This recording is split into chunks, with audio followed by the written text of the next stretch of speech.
The Forgotten Empire, Ghana's Golden Legacy. Imagine standing in the scorching African sun of 750 CE, watching as 200,000 horsemen thunder across the savannah in gleaming armor, their numbers dwarfing anything the Roman Empire could have mustered at its height. This wasn't Rome, or Persia, or China. This was Ghana, an empire so wealthy that its kings could afford to feed their dogs with gold collars, while European monarchs struggled to maintain wooden fortresses.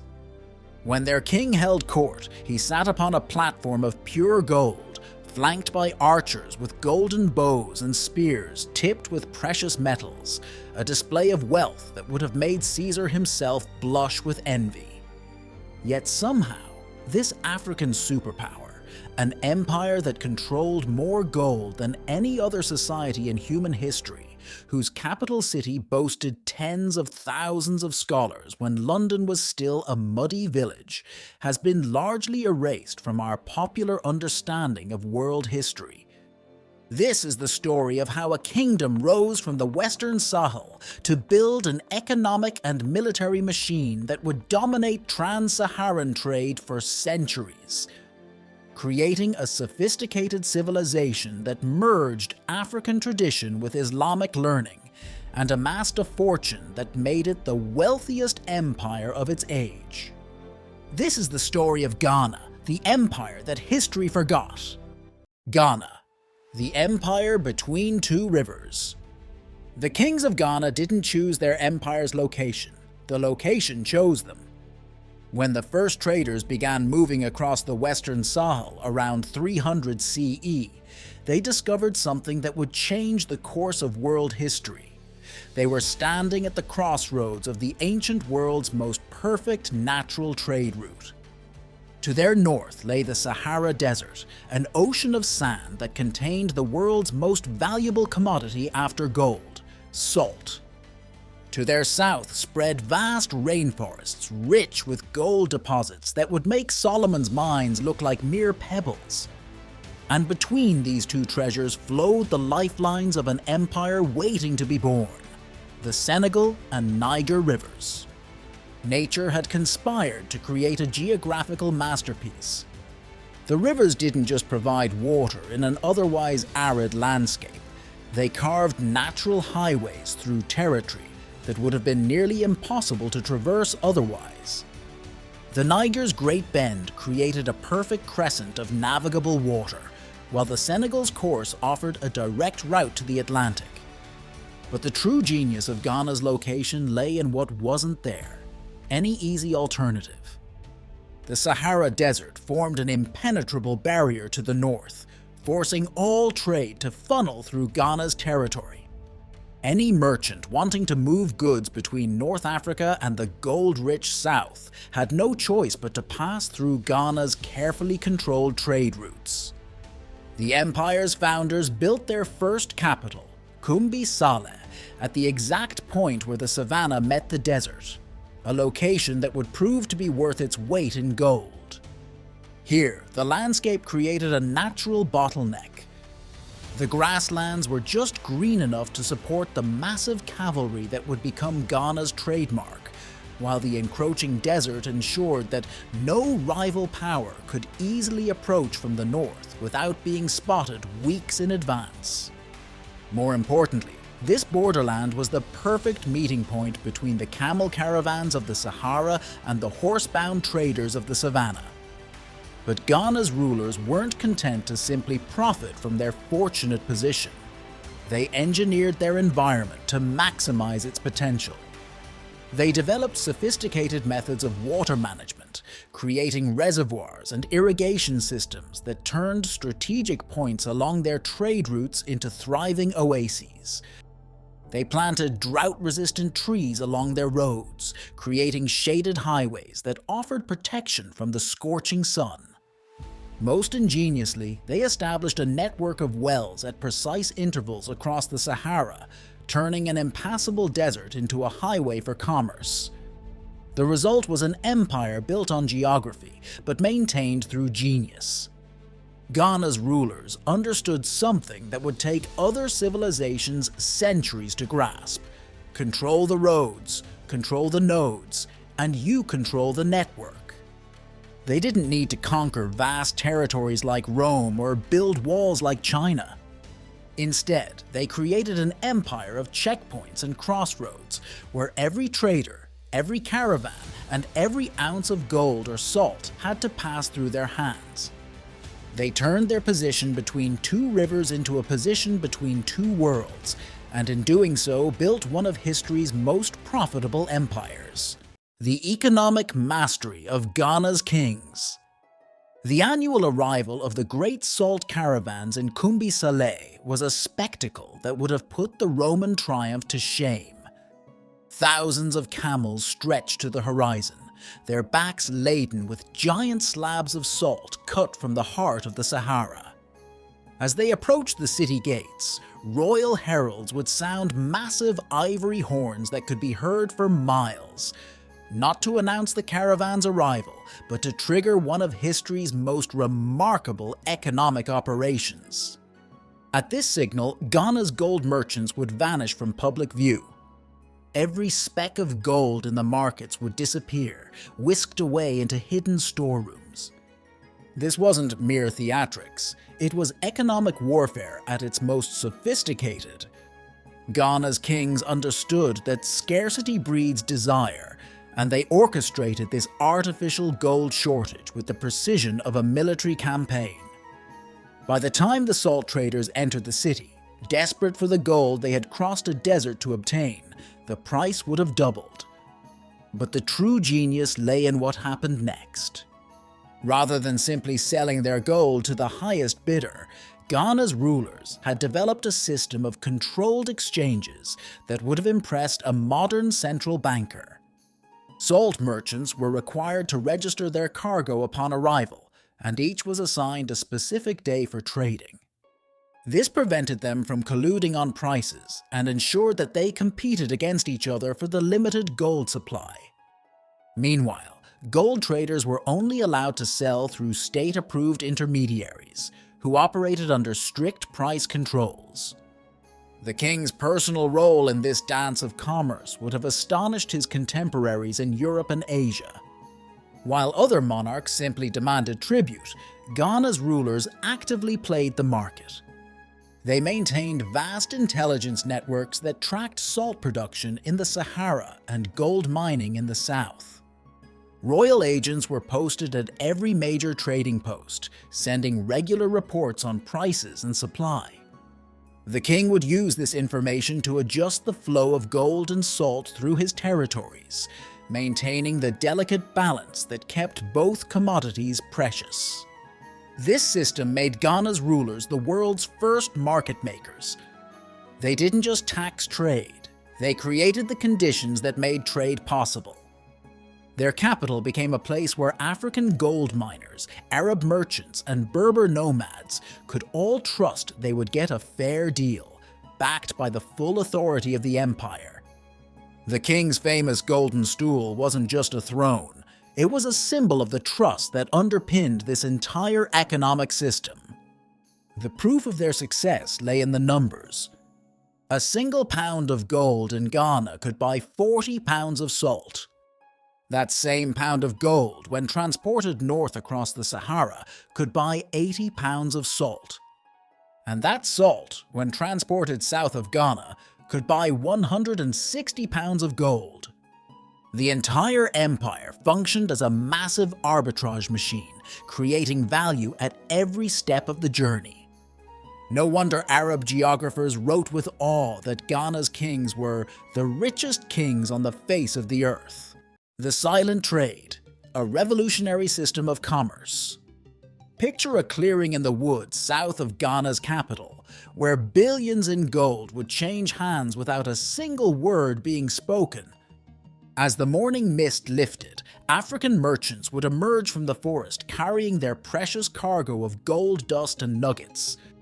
They would arrange their goods in neat piles, beat hollow logs to signal their presence, and then vanish back into the trees.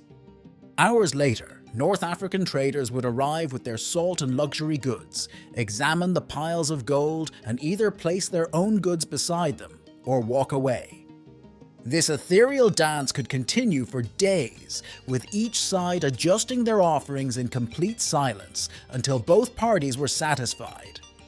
This was the legendary silent trade, a system so unusual that medieval Arab chroniclers initially dismissed it as fantasy.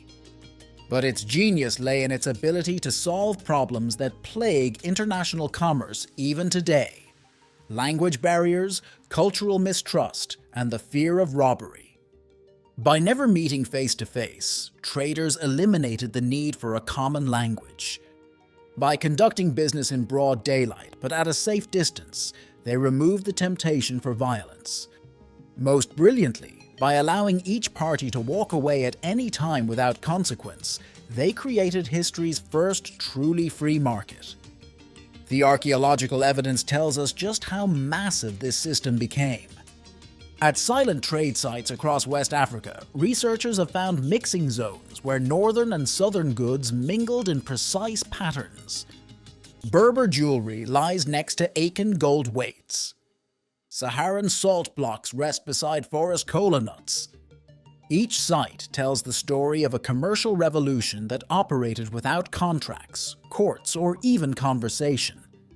The Ghana Empire's great innovation was not just allowing this trade to happen, but standardizing it.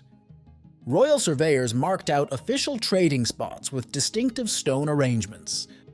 State inspectors would secretly observe transactions to ensure fair play. Most importantly, Ghana's cavalry patrols kept the roads safe, ensuring that merchants could carry their valuable cargo without fear. But the silent trade was more than just a clever business arrangement. It was psychological warfare in its subtlest form.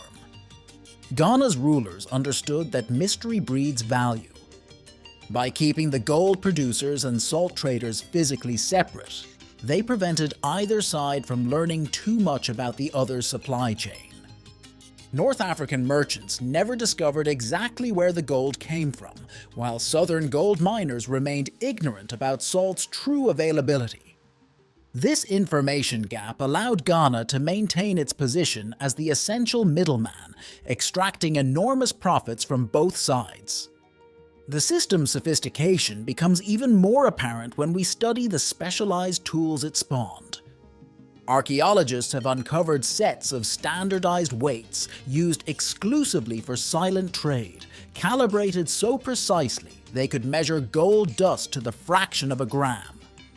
They found specially marked containers that helped traders quickly assess quantities without needing to count or weigh them directly. Most intriguingly, they've discovered coded message sticks, carved pieces of wood that could convey complex price negotiations through simple patterns, allowing merchants to haggle without speaking or even seeing each other. The Golden Capital, a tale of architectural and cultural marvel. The sun rose over Kumbi Saleh like molten gold, illuminating a city that shouldn't have existed. Here, in the edge of the Sahel, where most civilizations would have built a simple fortress, Ghana's rulers had conjured a metropolis that rivaled Baghdad. Twin cities, really, separated by 6 miles and connected by a boulevard wide enough for 12 horsemen to ride abreast. The northern city housed the king and his traditionalist court, while the southern quarter buzzed with international merchants and Islamic scholars. It was an architectural statement of diplomatic genius, 2 worlds coexisting without mixing, yet utterly dependent on each other. In the royal quarter, buildings defied both gravity and convention. The king's audience hall rose 7 stories high, its walls studded with elephant tusks, and its roof crowned with a golden bird that turned to face the wind. But the true marvel lay underground. Recent archaeological excavations have revealed a network of climate-controlled storage chambers that kept the empire's gold reserves at constant temperature and humidity. These vaults were engineering masterpieces, using principles of thermodynamics that wouldn't be formally understood for another 1,000 years. Air shafts were positioned to catch the prevailing winds, creating natural cooling systems that protected the gold from the scorching Sahel heat. The southern quarter was a medieval Manhattan, where buildings of sun-dried brick rose straight and tall to conserve precious space within the city walls. Here, architects had solved the challenge of high-density urban living through innovative design. Multi-story merchant houses featured interior courtyards that functioned as natural air conditioning systems, while rooftop gardens provided both food and cooling shade. The streets followed a precise grid pattern oriented to catch seasonal winds, turning the entire city into one giant climate control system. But Kumbi Saleh's true revolution lay in its water management. The city's engineers had created an underground aquifer system that captured and stored rainwater from the brief wet season to last through months of drought. They built sophisticated filters using layers of sand, gravel and charcoal that produced water clean enough to serve the city's thousands of residents. Most impressively, they developed a pressurized plumbing system that could shoot water to the top floors of the tallest buildings, a feat that wouldn't be replicated in Europe for centuries. The city's intellectual infrastructure was equally impressive. The southern quarter boasted over 700 libraries and manuscript collections, many of them specializing in specific fields like astronomy, mathematics, or medicine. But these weren't just storage houses for books. They were active research centers where scholars from across Africa and the Islamic world gathered to solve practical problems. How to calculate the volume of a cone-shaped pile of gold dust. How to predict the seasonal winds that would guide trade caravans. How to design buildings that would stay cool in 120-degree heat. The solutions they developed would influence architecture and engineering for centuries to come. At night, when the desert winds died down, Kumbi Saleh transformed into a festival of light and sound. Thousands of oil lamps illuminated the streets, their light reflecting off walls painted with gold dust. The evening air filled with the sounds of dozens of languages as merchants from across 3 continents haggled in the night markets. And from the royal quarter came the deep boom of giant drums, broadcasting encoded messages that could be heard for miles, medieval Ghana's version of an evening news broadcast, keeping citizens informed of everything from market prices to diplomatic arrivals. Ghana's military prowess, a historical overview. When Ghana's army moved, the earth itself trembled. 200,000 horsemen thundering across the savannah created vibrations that could be felt from miles away, a deliberate psychological weapon that announced their arrival long before they appeared on the horizon. But it wasn't just the size of Ghana's cavalry that terrified their enemies. It was their technological sophistication. Each rider wore armor made from leather that had been hardened using a secret chemical process, making it as strong as steel, but light enough for their horses to carry them through the punishing Sahel heat. The horses themselves were military secrets walking on 4 legs. While other African kingdoms struggled to keep horses alive in the Set's fly-infested regions, Ghana's veterinarians had developed a complex system of medications and preventive care that allowed their cavalry to operate year-round. They bred a unique strain of horse that combined the speed of Arabian steeds with the hardiness of local ponies. Most remarkably, they developed the world's first mobile veterinary corps, teams of specialists who traveled with the army, treating horses in the field and maintaining the empire's crucial cavalry advantage. But Ghana's true military revolution lay in its logistics. The army didn't just move, it flowed across the landscape like water, following pre-scouted routes where supply depots had been established months in advance. Each depot contained not just food and water, but replacement weapons, spare armor, and medicines for both horses and humans. This system allowed Ghana's armies to move faster and strike harder than any contemporary force, covering vast distances that would have exhausted other armies before they even reached the battlefield. Their weapon systems were equally innovative. Ghana's archers used composite bows that could pierce armor at 300 yards, but the arrows themselves were their real secret weapon. Tips were coated with standardized poison doses, carefully calibrated to incapacitate rather than kill. A dead enemy was worthless, but a captured one could provide intelligence or be ransomed. Their spears were designed with detachable heads that would break off in an enemy's armor, forcing them to withdraw from battle. Even their shields were weapons, curved in a way that could catch enemy arrows and redirect them back at the attackers. The Empire's military intelligence system would have impressed a modern spy agency. They maintained a network of traders who doubled as informants, reporting on everything from troop movements to crop failures that might presage unrest. But their masterstroke was their manipulation of trade routes. By controlling the flow of horses, weapons, and armor throughout West Africa, they effectively regulated every other kingdom's military capabilities. Want to build your own cavalry army? You'd need Ghana's permission to import the horses, and good luck matching their veterinary expertise even if you got them. At its height, Ghana's army could mobilize faster than a medieval kingdom could spread news of an invasion. A garrison could be on the move within an hour of receiving orders, transmitted by those massive talking drums that could relay complex military commands across hundreds of miles in minutes.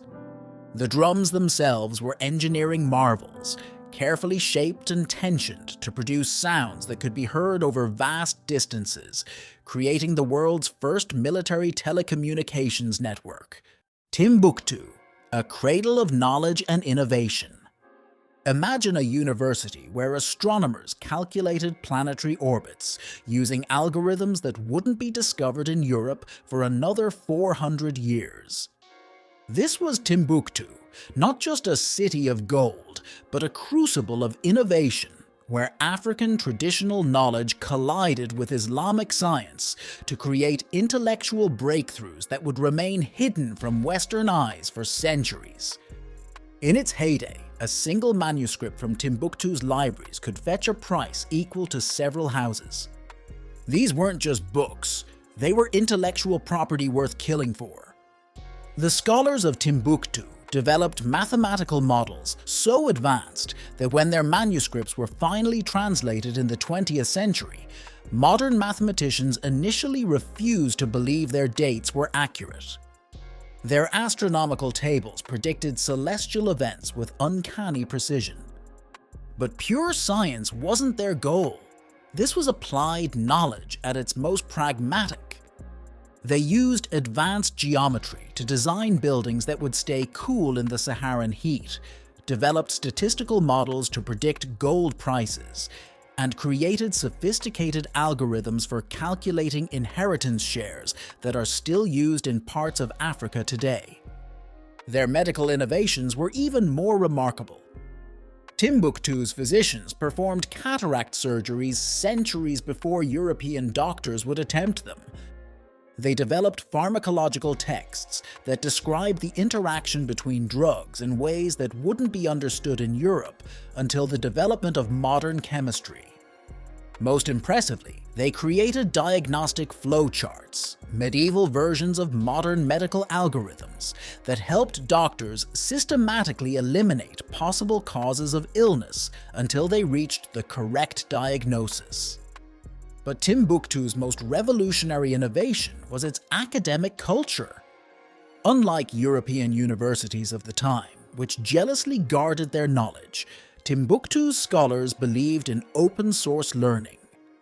They developed a sophisticated system of academic licensing, where scholars could earn the right to teach specific books or subjects. These licenses didn't just certify knowledge, they formed an intellectual supply chain that stretched across Africa and the Islamic world.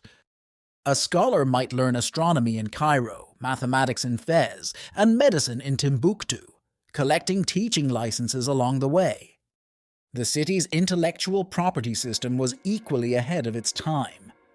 Scholars were paid royalties when their works were copied, based on a complex formula that considered both the book's length and its difficulty. More surprisingly, they developed a system of knowledge futures. Investors could fund a scholar's research in exchange for a share of future royalties. This created a medieval venture capital system that funded generations of intellectual innovation. Some manuscripts even contained early forms of digital rights management text, encoded in ways that would reveal if unauthorized copies had been made. The libraries themselves were technological marvels. Their ventilation systems used principles of thermodynamics to maintain optimal temperature and humidity for manuscript preservation. They developed specialized inks that resisted fading and papers that could withstand the desert climate. Most impressively, they created a card catalog system that tracked not just a book's location, but its academic genealogy, who had taught it, who had commented on it, and how its ideas had evolved over time. This was hypertext scholarship centuries before the invention of computers. Treasury of the Ghana Empire, a financial marvel. The numbers were staggering. A single Ghanaian trade caravan routinely carried more gold than most European kingdoms would see in a decade.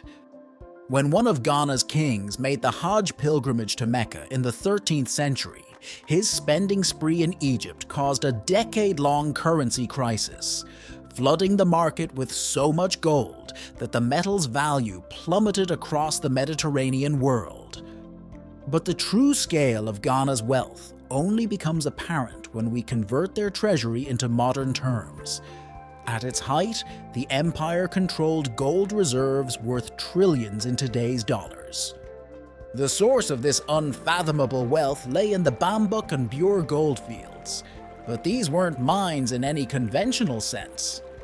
Ghana's gold workers had developed hydraulic mining techniques that would make a modern engineer's jaw drop.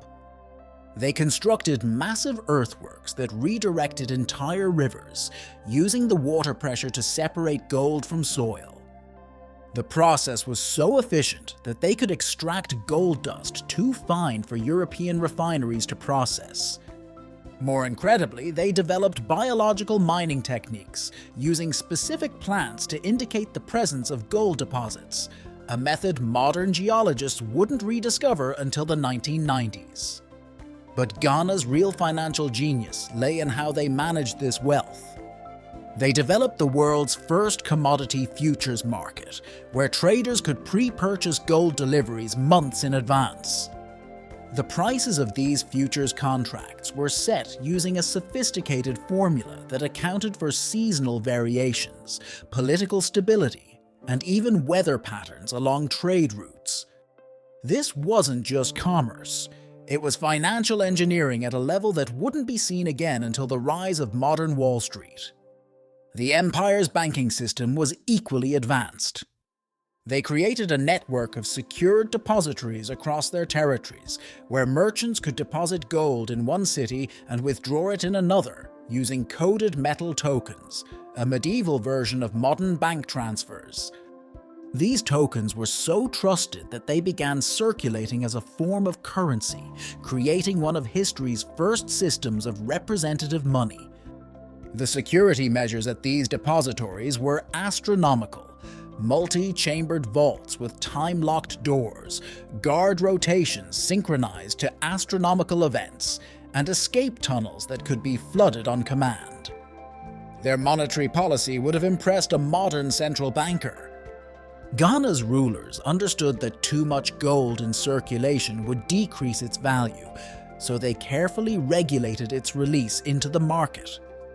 They maintained vast, strategic reserves hidden in secret locations throughout the empire. Most brilliantly, they created an early form of monetary policy by adjusting the weight standards used in different trading centers, effectively creating multiple exchange rates that could be adjusted to manage trade balances with different regions.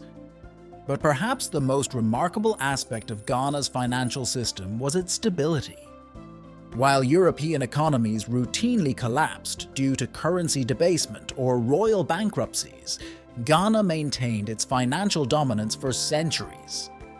They achieved this through a sophisticated system of checks and balances, independent treasury officials whose terms were staggered to prevent corruption, regular audits conducted by rotating teams of inspectors, and a decentralized storage system that ensured no single raid or theft could cripple the empire's finances. When medieval European monarchs were breaking their own banks to fund vanity wars, Ghana's rulers were operating the ancient world's most sophisticated sovereign wealth fund. The diplomacy of luxury, Ghana's strategic use of opulence. When Ghana's diplomats arrived at foreign courts, they didn't just deliver messages, they orchestrated theatrical productions of power. A typical diplomatic mission included 40 elephants draped in gold-threaded silk, 100 white horses wearing silver armor, and 200 trained ostriches fanning their feathers in synchronized displays. But these weren't mere shows of opulence. Each element was carefully chosen to demonstrate Ghana's control over trade routes and exotic resources. The message was clear: defy us, and these luxuries stop flowing to your kingdom. The empire's gift-giving protocol elevated diplomatic manipulation to an art form. Their ambassadors carried detailed dossiers on each foreign ruler's personal tastes and private vices. A king known for his religious piety might receive astronomically precise prayer calendars engraved on gold plates. A queen famous for her vanity would find herself presented with mirrors made of polished gold, so pure it produced perfect reflections. These weren't just presents, they were psychological operations designed to create dependency. In the courts of North Africa and the Middle East, Ghana's diplomats pioneered what modern analysts would call strategic incomprehension. They deliberately played up their empire's exotic and mysterious nature, spreading fantastic tales about gold-eating ants and magical beasts guarding the mines. These weren't just stories. They were calculated pieces of economic disinformation designed to discourage foreign powers from seeking direct access to the gold fields. The more mysterious Ghana appeared, the less likely others were to challenge its trade monopolies. Ghana's diplomatic corps operated the ancient world's most sophisticated intelligence network. Their embassies doubled as listening posts, gathering information about everything from crop yields to military preparations. But their masterstroke was their manipulation of luxury goods markets. By carefully controlling the flow of gold, ivory, and exotic animals to foreign courts, they could influence political decisions across half a continent. Need to destabilize a hostile kingdom. Flood their markets with gold, crash their currency. Want to support a friendly ruler? Give them exclusive access to prestigious trade goods that would enhance their authority. The empire's diplomatic training program was ruthlessly selective. Candidates spent years studying foreign languages, customs, and psychological manipulation techniques. They learned to encode secret messages in seemingly innocent gifts, to read subtle shifts in court politics, and to manipulate foreign rulers through their own cultural values. Most impressively, they developed a system of diplomatic immunity that was centuries ahead of its time. Their ambassadors carried special tokens that guaranteed their safety, even in hostile territories. But perhaps their greatest diplomatic innovation was their manipulation of prestige economies. Ghana's rulers understood that luxury goods weren't just valuable. They were tools for creating and maintaining social hierarchies. By controlling access to prestige items like Ghana-made leather goods, which were so famous that Morocco leather still bears the name of their main export route, they could effectively regulate which foreign elites rose or fell in status. They didn't just sell luxury goods, they sold the right to be considered luxurious. The vibrant legacy of Ghana's urban life. Life in Ghana's urban centers pulsed with an energy that would make modern cities seem tame by comparison. At dawn, the streets would fill with performers wearing masks made of thin beaten gold leaf so fine it rippled with their breath. These weren't mere entertainers, they were living newspapers, acting out the previous day's events and major announcements through elaborate performances that could be understood in any language.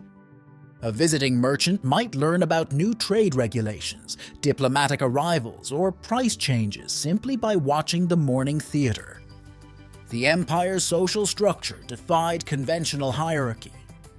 Unlike the rigid class systems of Europe or Asia, Ghana operated on what anthropologists now call a competence-based meritocracy. A person's status wasn't determined by birth, but by their mastery of specific skills.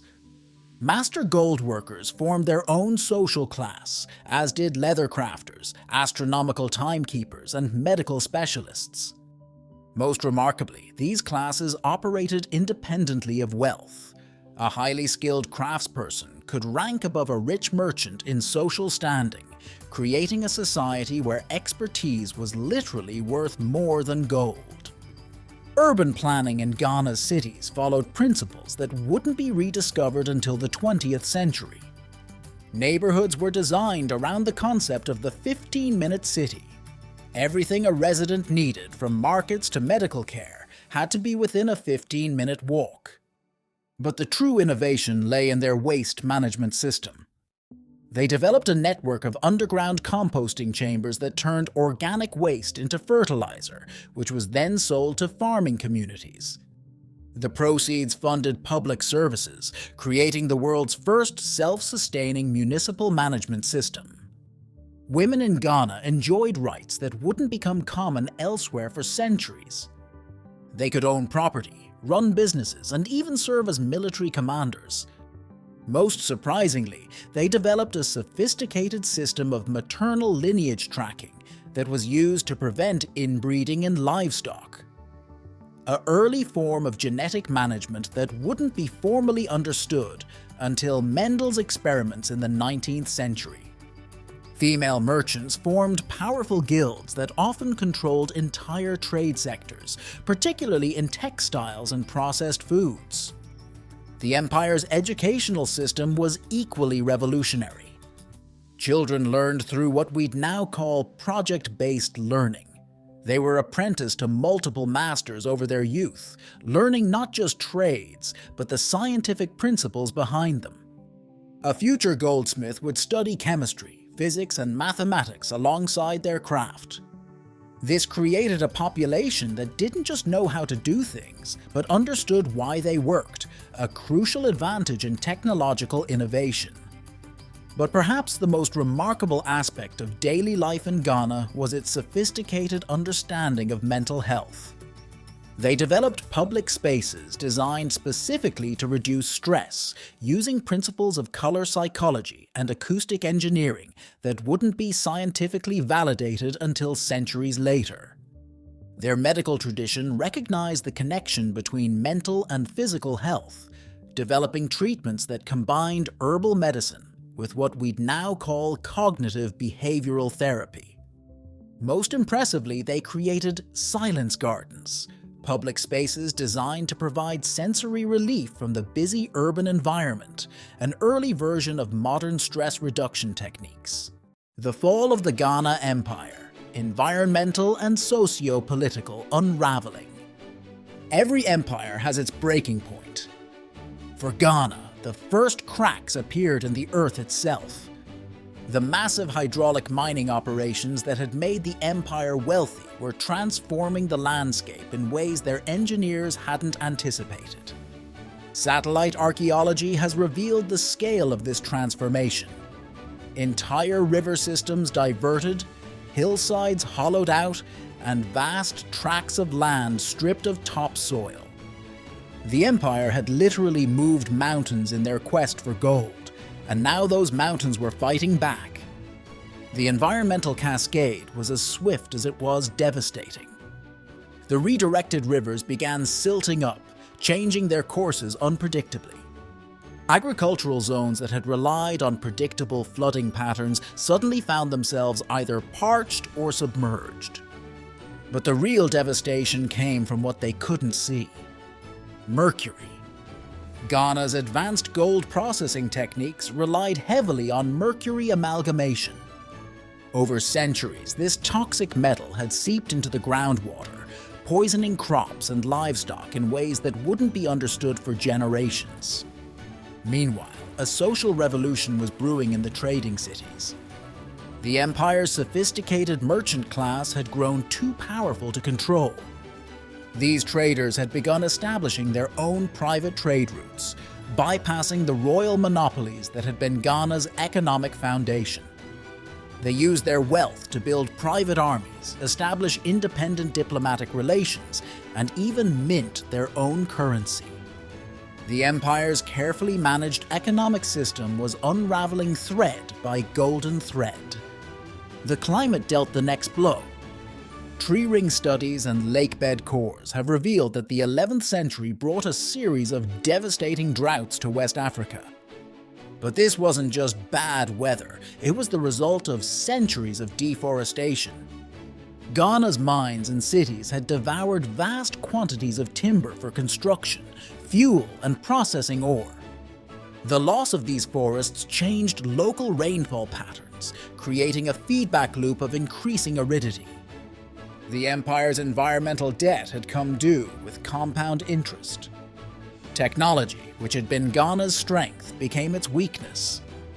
The empire had kept its power through monopolies on crucial innovations: their horse breeding techniques, their gold processing methods, their trading systems. But secrets that valuable can't stay secret forever. By the 12th century, competing kingdoms had not only learned these techniques but improved upon them. Ghana found itself in an arms race it couldn't win, fighting against kingdoms using its own technological innovations against it. The final blow came from within the royal court itself. The empire's sophisticated bureaucracy had become a victim of its own complexity. Officials who had once been carefully balanced against each other through clever systems of checks and balances had learned to collude. The same record-keeping systems that had made the empire's administration so efficient now made corruption easier to hide. When the end came, it wasn't with a dramatic invasion or a spectacular battle. It was with the quiet shuffle of doctored ledgers and the whispered conspiracies of palace officials. Echoes of Ghana, legacy and influence in modern West Africa. Stand in the markets of modern West Africa and you'll see Ghana's ghost everywhere. When traders use hand signals to negotiate prices silently across crowded marketplaces, they're using a system developed in Ghana's silent trade. When West African banks issue mobile money transfers, they're unknowingly copying Ghana's system of transferable metal tokens. Even the practice of having multiple wives maintain separate businesses, common across modern West Africa, echoes Ghana's sophisticated system of female entrepreneurship. But Ghana's most profound legacy lies buried in the Sahel's soil. Recent archaeological discoveries have revolutionized our understanding of Africa's technological history.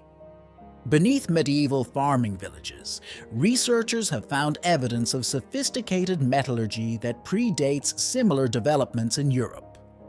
Analysis of these metal artifacts has revealed manufacturing techniques that would be considered advanced even by modern standards: precise carbon-steel ratios, perfect temperature control, and sophisticated alloys that wouldn't be replicated until the Industrial Revolution. The empire's influence on Islam was equally transformative. Ghana's scholars developed a uniquely African interpretation of Islamic law that emphasized practical problem-solving over rigid doctrine. They created legal frameworks for trade that could accommodate both Muslim and non-Muslim practices, developing concepts of religious tolerance that were centuries ahead of their time. These interpretations still influence African Islamic jurisprudence today, particularly in commercial law. Modern satellite archaeology has revealed another surprising legacy: Ghana's agricultural innovations. Using advanced imaging techniques, researchers have identified vast networks of ancient field systems that used sophisticated water management techniques. These fields were designed to capture and store rainfall, using principles of hydrology that weren't formally understood in Europe until the 19th century. Even more remarkably, some of these ancient field systems are still in use today, maintained by farmers who have no idea they're using thousand-year-old technology. The empire's diplomatic innovations echo through modern international relations. Ghana's system of using trade privileges as diplomatic leverage, what we now call economic diplomacy, was so effective that it became a standard practice across West Africa. Their technique of maintaining multiple diplomatic channels, both official and unofficial, is now standard practice in modern diplomacy. Even their practice of using cultural exhibitions as soft power has modern parallels in cultural exchange programs. But perhaps Ghana's most relevant legacy is its warning about environmental sustainability. The empire's collapse offers a stark lesson about the dangers of resource exploitation without environmental stewardship. Modern mining operations in West Africa face many of the same challenges that Ghana did: how to extract resources without destroying the environment that sustains them. Some contemporary African nations are now studying Ghana's environmental mistakes as they develop their own resource management policies.